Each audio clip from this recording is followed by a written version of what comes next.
मविया मेळाव्यातून जयंत पाटलांचा सरकारवर हल्लाबोल आहे। दिल्लीचं केंद्र सरकार 6 महिने किंवा 1 वर्षात कधीही कोसळू शकतं असं ते म्हणतात।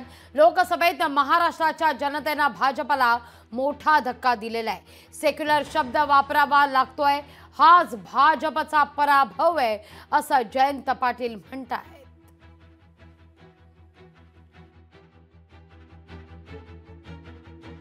240 वर गाडी थांबली त्यावेळी दोघांचे टेकू घेतले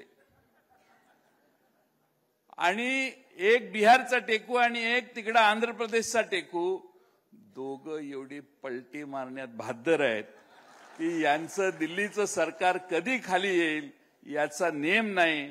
6 महिने का वर्ष एवढाच विषय राहिलेला आहे।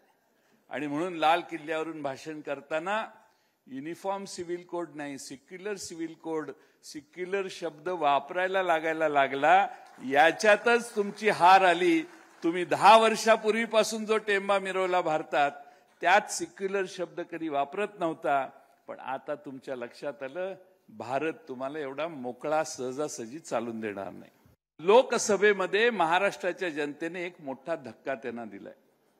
मी अनेक ठिकाणी सांगतो की यांना आता निवडणुका ऑक्टोबरमध्ये घेण्याचं धाडस होणार नाही, म्हणून निवडणूक आयोग, माझी स्वतःची व्यक्तिगत शंका आहे की दिवाळी झाल्यानंतरच हे निवडणुकांना समोर जातील। 15-20 नोव्हेंबरच्या दरम्यानच हे निवडणुका घेतील, त्याच्या आधी यांची निवडणूक घेण्याची ताकद नाही। कारण लोकसभेत फार मोठा धक्का भारताच्या देशातल्या जनतेने आणि महाराष्ट्रातल्या जनतेने दिलाय।